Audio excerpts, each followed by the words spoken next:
Ektese Indonesia. Ektese Indonesia. Indonesia. Kuat dalam persaudaraan.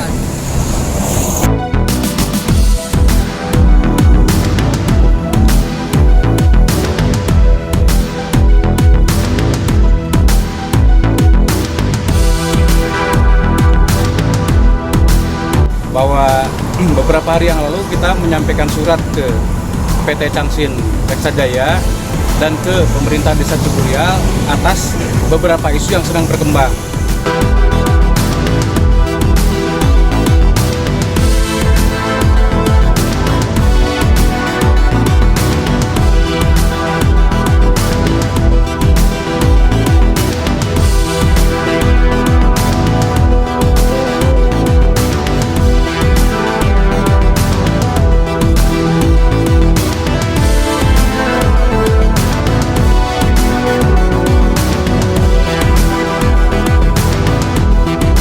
Ada hak masyarakat yang dilanggar, maka kita tidak boleh bertinggal diam.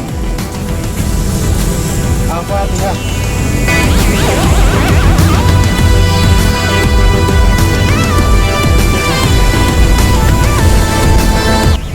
Di Surupan, Cilawu itu langsung aja ke lokasi dan saya menitik beratkan komando ada di Komandan Hankam, Komandan Satsus, Wadan, semua itu ada di tingkat komandan. Yang jelas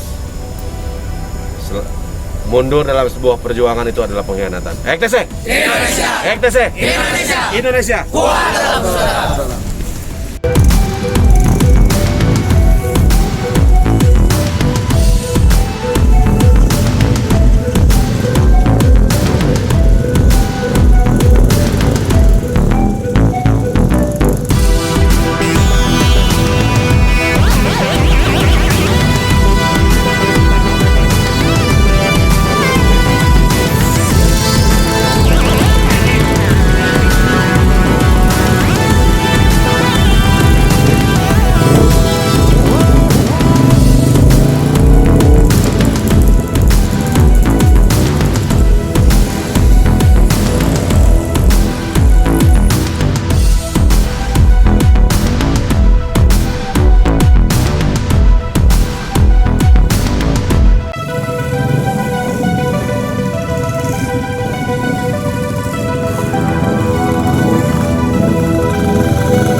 Direkturnya ada, Mr. Kimnya ada Oh, nggak ada di cloud. di Kerawang. Oh, berarti bisa dulu ada tanda tangan ini teh. Tapi ada beberapa hal yang memang harus disampaikan. Tapi saya nunggu kades. Bapak tahu nggak yang Bapak tukar sama desa itu tanah siapa? Kalau Bapak nggak kenal baik dengan keluarga saya ngerti Bapak ditipu sama pihak desa. Kan Bapak tahu kronologis tanah itu. Atas dasar apa? Kok bisa-bisanya Bapak mau tukar-tukaran tanah sama tanah orang? Bapak tanya dulu nggak sebelum tanda tangan? Ini yang tanda tangan kan bos Bapak. Orang paham pasti, nggak mungkin orang apa ya namanya nggak ngerti. Kim Seung Yung yang mana sih orangnya, saya juga nggak pernah ketemu Pak. Yang jelas di sini terjadi gratifikasi, oke? Saya sudah telepon Polda, Kejaksaan. Saya tahu Anda ngasih uang kemana saja, oke? KTP, foto udah ada semua. Tapi tanpa sepengetahuan saya, Bahkan Bapak dari tanggal ditandatangan ini sampai kemarin, sampai hari ini Bapak tidak pernah menemui keluarga saya, Pak.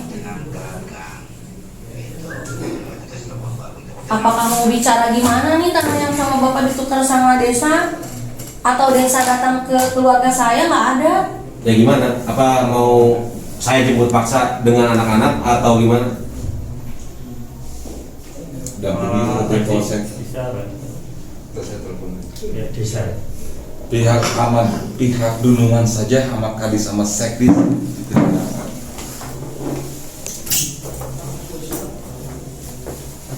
Kepala desa itu adalah leadership yang harus mentaati dan mengikuti aturan-aturan kemauan dari masyarakat. Ya.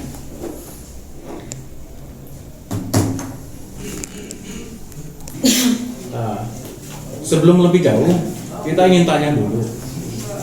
Kan di tanggal 26 Januari itu Pak Tikno ada kesepakatan warga dengan PT Changsin untuk terjadinya tukar-tukar tanah atau ruslah jalan BNPM dengan bidang tanah yang ada di sebelahnya sesuai dengan cara yang menyebar. Ini juga kami terima nih.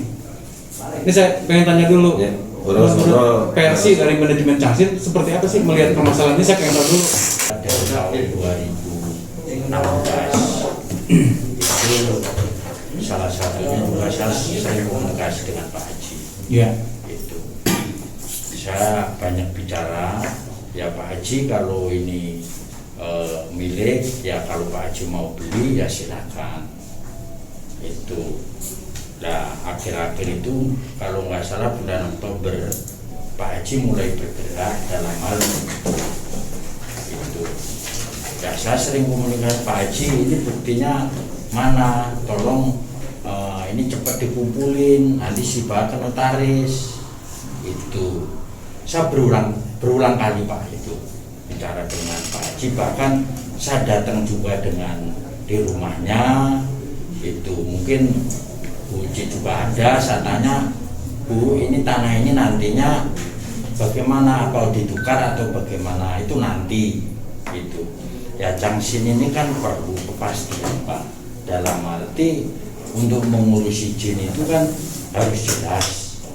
2015 itu sudah ada kesepakatan Pak antara warga sebelum Changsin itu beli tanah di belakang. Itu ada Pak buktinya. 2016 Pak Changsin itu bikin jalan seluas kurang lebih itu 8.000 meter.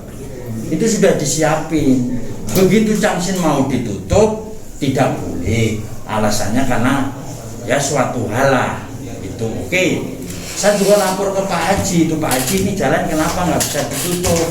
Tahun 2014 itu warga sudah setuju ini ya mau diruslah ditukar.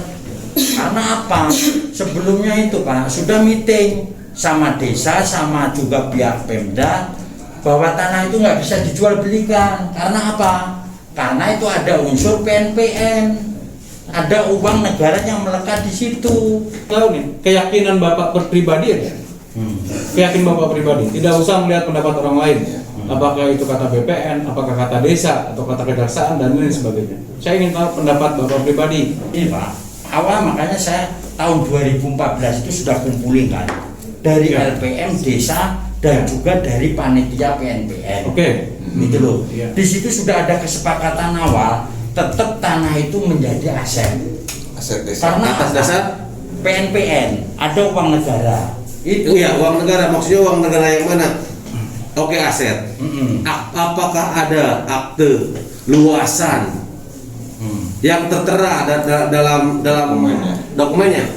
Ya, Hah? di situ kan disebutkan dari pihak lurah kurang lebih ada 2.300 meter. Itu makanya Changsin terus bikin jalan yang di belakang. Oke, Bapak begini. Bapak kan kemarin pasti ada laporan dari Kades, ya, bahwa tanah itu akan dikembalikan ke siapa? Hah? Dalam hasil musdes? Yang kes kompensasi Hah? itu dibahas. Hasil musdes itu akan dikembalikan ke siapa? Bapak baca nggak? Musdes. Hasil musyawarah desa itu. Dengan terjadinya MOU dengan Deden Sopian dengan Kades itu? Hah? Dikembalikan ke siapa? Ke masyarakat, Pak. Itu sudah masuk dokumen. Iya. Oke? Jadi Dan Musdes itu bukan pemilik tanah yang diundang. Oke? Jadi gini, saya takutnya gini. Takutnya justru Pak Tikno ini nggak paham dengan situasi yang terjadi.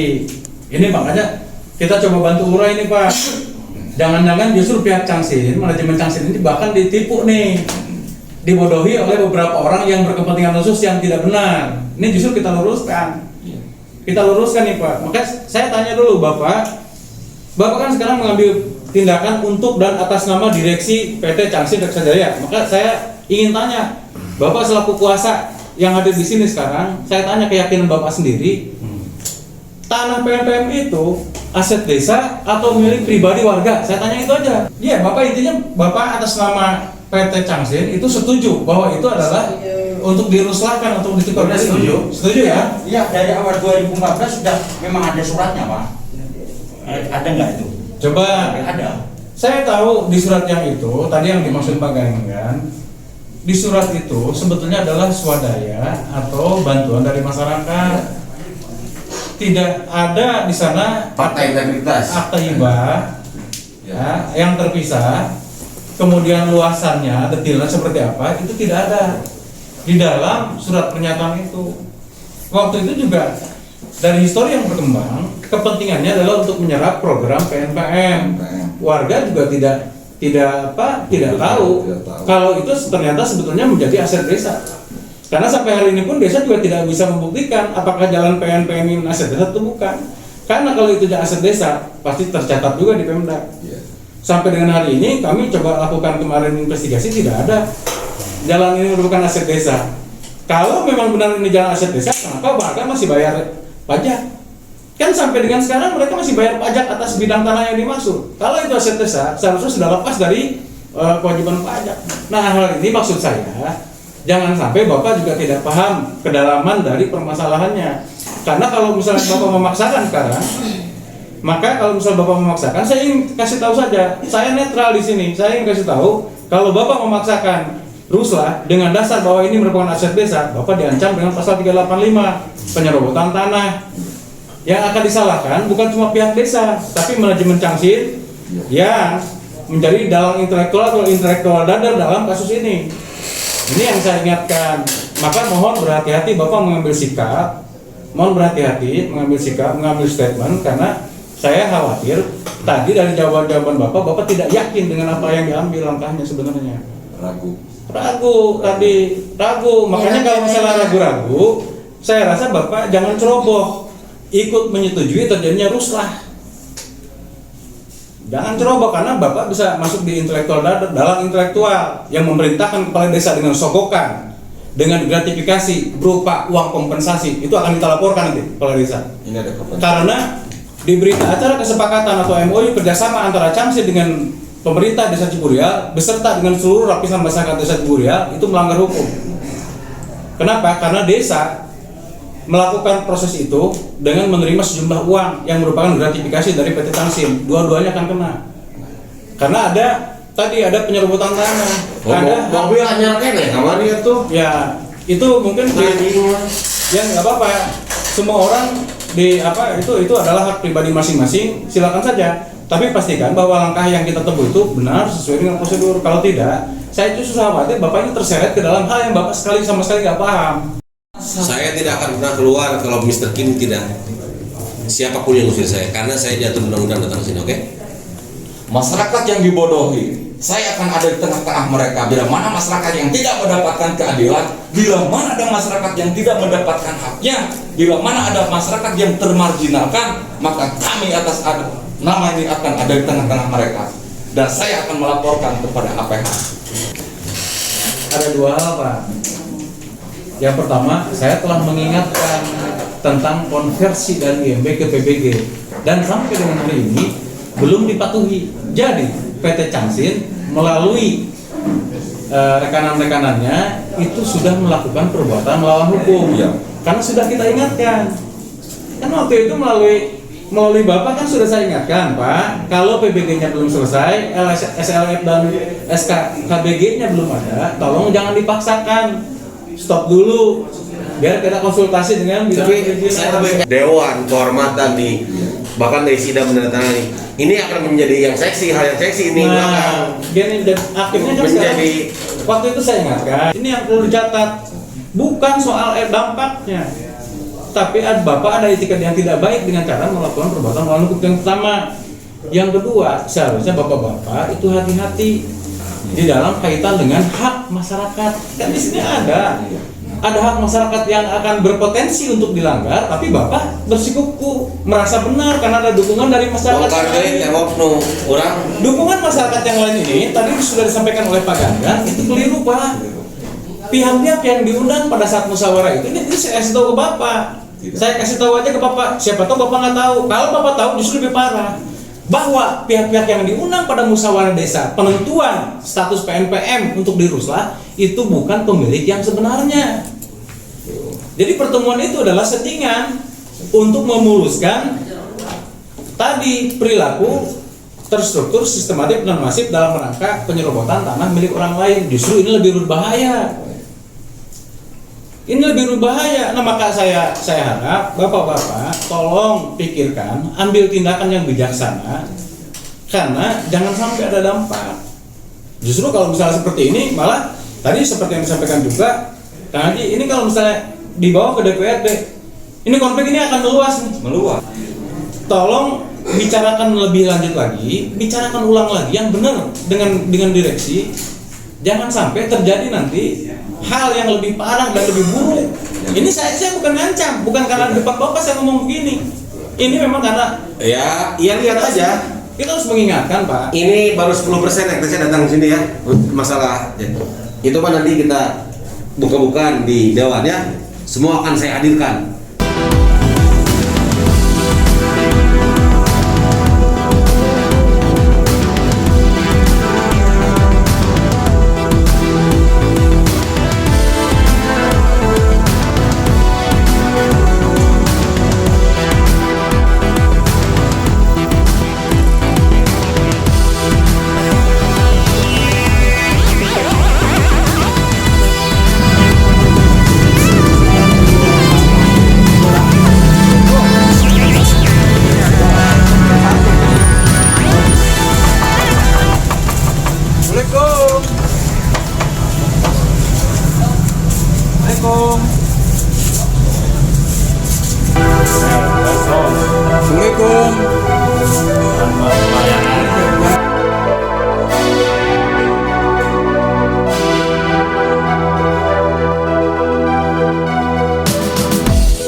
Dari OKP XTC itu kan melayangkan permohonan audiensi ke manajemen Cangsin Reksajaya dan pihak pemerintahan Desa Ciburia.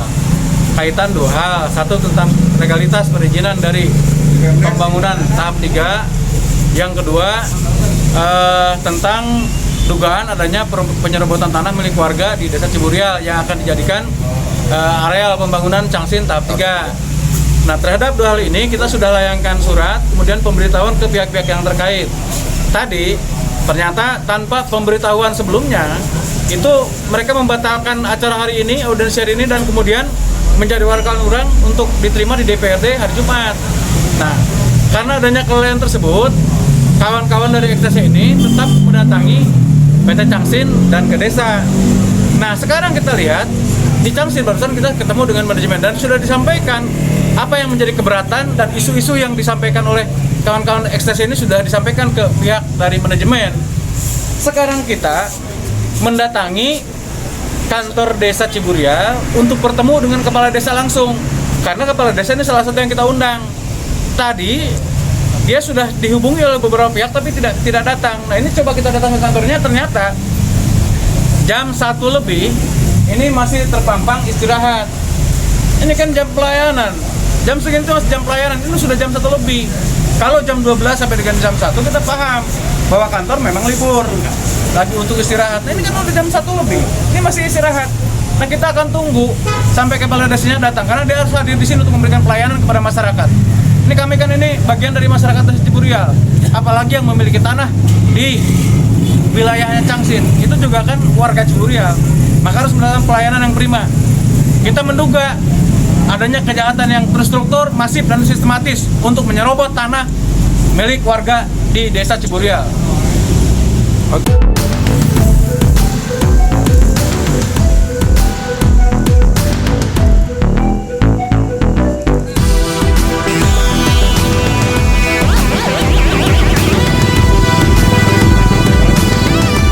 Kita akan menuntut sampai ke tingkat manapun, bahkan rekomendasi dari malaikat pun saya akan tempuh untuk mengambil hak alas hak saya yang diserobot oleh PT Changsin dan kerjasama dengan pihak-pihak terkait.